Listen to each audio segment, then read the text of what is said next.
Carlina Renae White was born in Harlem, New York on July 15, 1987, to parents Joy White and Carl Tyson. Joy and Carl had been the first couple among their friends to have a baby. At the time, 22-year-old Carl was driving a truck and working nights in a parking garage, while 16-year-old Joy was still in high school. On August 4, 1987, less than 3 weeks after her birth, Carlina developed a high fever and her parents took her to the emergency room at the Harlem hospital. Doctors discovered that she had an infection from swallowing fluid during her birth. Since they were going to keep her overnight, Carl went in search of a phone to call their mothers. When he looked back down the hallway, he saw Joy talking to a nurse. He then overheard her say, "The baby don't cry for you, you cry for the baby." He found the nurse's comments very strange. Joy had planned to stay with Carlina, but needed to go to her mother's home first to collect a few items. Carl then continued back to his apartment where he fell asleep. Just as he dozed off, a call came from Joy's mother's apartment, informing him that his daughter had been abducted. Nurses at the hospital found Carlina missing at 3:40 a.m. It's thought that she was abducted sometime between 2:30 and 3:55 a.m. Unfortunately, the surveillance system in the hospital was not working at the time of the abduction. Carl couldn't stop thinking about the strange nurse he saw talking to Joy. Other witnesses at the hospital also spotted the lady and said she had been seen there for the past several weeks. It would later be revealed that the lady was not actually a nurse, but had fooled everyone, including the actual nurses at the hospital. A security guard said he saw a person matching the woman's description leave the hospital around 3:30 a.m. However, he didn't see a baby but said she appeared heavyset, making him wonder if she was hiding the baby in her smock. In 2009, 18 years later, a senior high school student in Bridgeport, Connecticut named Nadra Nance became pregnant and needed her original birth certificate and social security card, but her mother claimed she couldn't find them. When her mother finally produced a birth certificate and Nadra attempted to submit it, officials told her it was fake. Nadra then began to question if her mother was really who she said she was. Her mother was a woman named Anne, and realizing that Nadra was about to figure out the truth, she decided to tell her another lie. She said that her biological mother didn't want her and gave her to Anne. It would be another 7 years before Nadra would finally find out that her real name was Carlina, and she had been abducted in 1987. During this time, Nadra, who was now living in Atlanta, Georgia, began searching the National Center for Missing and Exploited Children's database for answers. She finally came across a picture of a baby girl named Carlina who disappeared on August 4, 1987. The photo of Carlina reminded her a lot of her own daughter. After contacting the company, the police decided to get DNA swabs from Carl, Joy, and Nadra. However, even before the results were in, she called Joy, and about a week later, Nadra flew to New York to meet her. She was greeted by multiple family members she never even knew about. When the DNA results finally came back, it proved that Nadra was really Carlina. Even though Carlina's reunion with her birth parents was a joyous occasion, the bonding was a whole different story. Her case also received national attention, and Carlina began doing interviews but wasn't as happy as she thought she'd be. So she pulled away from her birth family and returned to Atlanta, Georgia. She had spent her entire life bonding with Anne's family and felt guilty about abandoning them for her biological family. Investigators then got to work tracking Anne down, whose full name was Anna Getta Petway. Anne had struggled with drug addiction and also had a criminal record, including charges of larceny, theft, and forgery. In 1987, Anne told her friends she was pregnant, and a friend later said Anne left town for a while before returning with a child. Friends and family assumed she'd gone elsewhere to give birth to the baby, and that the father was her on-again, off-again boyfriend, Robert Nance. Carlina spent much of her childhood in Bridgeport, Connecticut, before she and Anne moved to Atlanta, Georgia. Carlina had begun to wonder if Anne was really her mother well before she got pregnant. Not only was her skin much lighter than Anne, but there was also no physical resemblance. On January 23, 2011, Anna Getta Petway turned herself into the FBI after a warrant was issued for her arrest. Anne explained that she kidnapped Carlina after suffering several miscarriages in an attempt to fill the emptiness they left behind. In the end, she pleaded guilty to 1 count of kidnapping and was sentenced to 12 years in prison. As for Carlina, she has since reconnected with her biological parents, but says she will always have love for Ann and her family.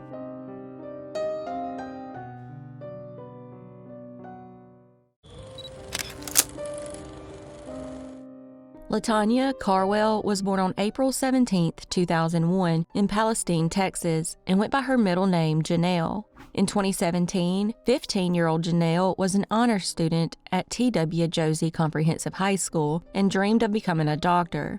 She lived with her mother, Tanya Tripp, and stepfather, Leon Tripp, along with her little sister in Augusta, Georgia. In 2015, Tanya married Leon while he was still in prison. After being released later that year, he moved in with her and her 2 daughters. On April 17, 2017, Janelle, along with her friends and family, had a cookout to celebrate her 16th birthday. After the get-together, Janelle and her parents all went to bed around midnight. Sometime during the night, Leon woke Janelle up and asked to borrow her phone. He said a friend's car had broken down and needed a ride, but he couldn't work her phone to get the directions to where the friend was. So he allegedly took Janelle with him to Clarksville, South Carolina. By the following day, both Janelle and Leon had failed to return, so Tanya called the police and reported them missing. The police and community members began searching for them, and Tanya even went live on Facebook, appealing to the public for her daughter's safe return. Days would turn into weeks with no sign of them. Meanwhile, investigators pulled Janelle and Leon's phone records and discovered they never actually made it to Clarksville. On April 26, 2017, 9 days after Janelle disappeared, Leon's car was located, but investigators found no signs of foul play. Eventually, numerous sightings of Leon would be reported, including 2 hours away in Atlanta, Georgia. Suspiciously, he was alone, and there were no reported sightings of Janelle. With the new information, the police began looking into Leon's past and discovered that some of his past criminal charges were for assault charges and cruelty to children. This immediately shot Leon to the top of the suspect list. However, Tanya kept defending Leon, saying that he would never harm Janelle. By May 1st, a couple of weeks after Janelle was reported missing, they issued a kidnapping warrant for Leon. On May 23rd, Leon was spotted at a U-Haul in Atlanta, and when police arrived, they couldn't believe what they found. Yes, Leon was there, but shockingly, so was Tanya. They were both arrested, and Leon was charged with abduction, while Tanya was charged with hindering the apprehension of a criminal. Leon then tried to claim that he and Janelle were never heading to Clarksville on April 17th, and instead drove to Atlanta. He said after arriving, he gave her money to take a bus back to Augusta, but never saw her again. That would prove to be a lie because on March 8, 2018, almost a year after Janelle disappeared, human remains were uncovered in a shallow grave in the backyard of a vacant home off Golden Camp Road in Augusta, not far from where the family lived. Dental records confirmed the body belonged to Janelle. She had been bound and beaten to death. The motive behind the murder is still unknown. However, some believe that Tanya was jealous of her daughter. When News Channel 6 asked Tanya if Leon and Janelle had secretly been in a relationship, she responded, "He married to all this prettiness, and he's gonna run away with our daughter? Come on now, that's stupid." It was then discovered that Leon and Tanya had unsuccessfully tried to hire a hitman more than 3 times to kill Janelle. In November of 2023, 6 years after her murder, Leon and Tanya were charged with Janelle's murder, aggravated assault, first-degree cruelty to children, and concealing the death of another. Both of them have pleaded not guilty and are currently awaiting trial.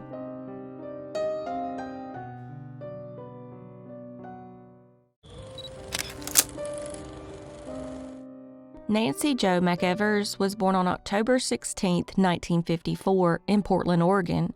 At the age of 28, Nancy was living in the Durham neighborhood of the then unincorporated Washington County, Oregon, with her husband, Randall McEvers, who went by Randy, and their 1-year-old son. Nancy was described as a quiet and beautiful person who loved being a mom. On January 2, 1983, Randy called 911 and claimed that Nancy had taken her own life. When deputies arrived, they found Nancy with a gunshot wound to the head. She was rushed to the hospital where she was sadly pronounced dead. When Randy spoke to deputies on the scene, he strangely provided two different versions of events that led up to the shooting, and detectives were called in to investigate further. The first version was that there was a struggle over the gun and that he was unsure who pulled the trigger. He then contradicted himself by saying that he walked into a room in their home as Nancy shot herself. Forensics determined that Nancy had no gunshot residue on her hands and that the distance between the gun's muzzle and Nancy's wound was too high to be consistent with her pulling the trigger herself. They also found charred particles on her clothing that indicated she tried to defend herself. At this point, the evidence clearly showed she had not taken her own life. Randy's parents met with investigators and agreed to have him take a polygraph, but he never did. By April of 1983, 3 months later, Randy had stopped cooperating with investigators. They continued to work the case until it was shelved in August 1983, 8 months after her murder, citing a lack of leads. Years later, a new team on the case would say that her death was very poorly investigated. Investigators had maintained to the family that her death was not the result of foul play, something they believed for years, even though they had suspicions of Randy's involvement. In August of 2022, the Washington County Violent Crimes Unit decided to re-examine the case. This team is the one who realized that the investigation into her death in 1983 was very inadequate. As the new team continued to investigate her murder, they found many sources that said Randy had planned on killing Nancy for wanting a divorce. They continued interviewing people involved in the case in 1983 and were also able to collect numerous new items of evidence. Investigators tracked Randy down in Tigard, Oregon, and interviewed him. During the interview, he claimed he had gone to hypnotherapy and they were able to wipe the events of that day out of his mind. This was most likely a last-ditch effort by Randy to stay a free man, but he most likely knew nobody would buy that story. Weeks later, on February 8, 2023, with him probably seeing the writing on the wall, he took his own life. This case is now officially closed, with Randy listed as her murderer. While it might not be the justice her family was looking for, they are thankful to finally have some long-awaited answers.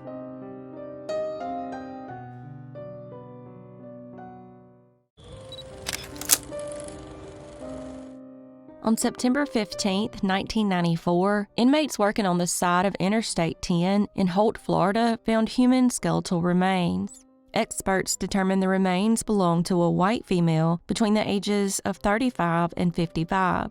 She was found with a full-length floral pattern button-up dress, a floral print jacket, and several pieces of jewelry. In February 1996, Keith Jesperson, aka Happy Face Killer, admitted to an Okaloosa County Sheriff's Office investigator that he was responsible for killing a Jane Doe in August 1994 and dumping her body near an exit on Interstate 10. He said he picked her up near Tampa in August of 1994 and began traveling across the Florida Panhandle. When they stopped at a rest area, Jesperson parked next to a security guard while the female was sleeping on his mattress. He went and sat on the mattress next to her, and she began freaking out and screaming and wouldn't stop. Jesperson said the more he told her to shut up, the more she screamed. Since he wasn't allowed to have unauthorized riders in his truck and didn't want to draw the security guard's attention, he began pushing his fist against her neck until she could no longer breathe. After she was initially passed out, he placed zip ties around her throat, which is what ultimately killed her. After that, he dumped her body off Interstate 10. He said he believed her name was either Susan, Suzanne, or Suzette. Even with that information, it would still take another 30 years to identify the female. Over the years, multiple attempts, including enhanced facial reconstruction and isotope analysis, were made to try and identify the female, but they all led nowhere. Finally, in 2022, the medical examiner's office teamed up with Othram, and by October 2023, her identification was finally revealed as 34-year-old Suzanne Kjellenberg. Suzanne was born on October 8, 1959, to Marilyn and Evan, who was a third-generation prominent lawyer. In 1977, she graduated from North Shore County Day School in Winnetka, Illinois. In 1994, at the time of her murder, she was an unemployed drifter. Her family said they are very thankful for the long-awaited closure. As for 68-year-old Jesperson, he claims to have killed upwards of 160 women over the years, but this has never been confirmed. He has since been charged with the murder of Suzanne.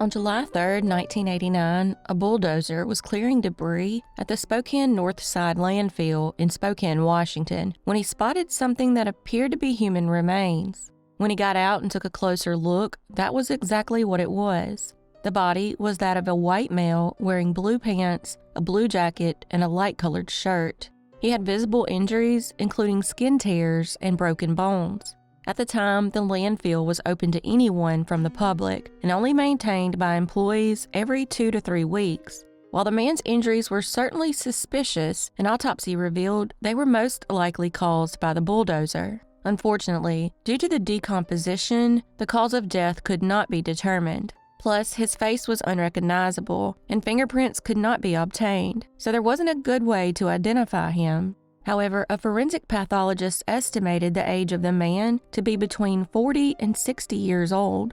The FBI was eventually brought in, and they were able to retrieve the man's fingerprints, but there were no matches in the database. The man's teeth were also compared against missing persons records, but once again there were no matches. The man would remain unidentified for the next 34 years and became known as Spokane County John Doe. In 2004, the medical examiner sent tissue samples from the man's skull to the FBI. From there, they were able to obtain a mitochondrial DNA sequence from the man's mother's bloodline. That DNA was then uploaded to several different genealogical databases. In 2008, more samples were sent, and they were able to develop a DNA profile from both sides of the man's family.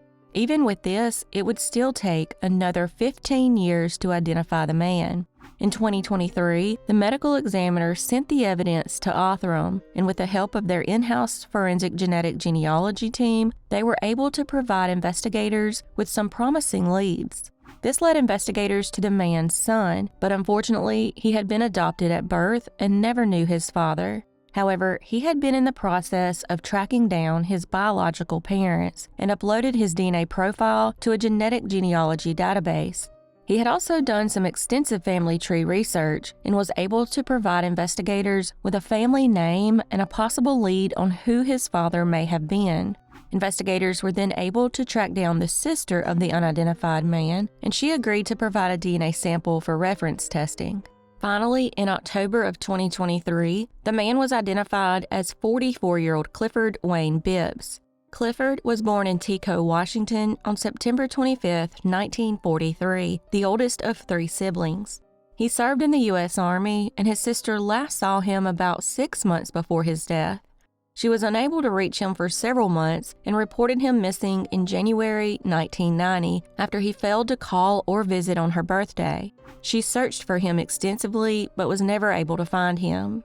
After exhausting all other avenues, she placed a headstone honoring him, listing his date of death as April 1991.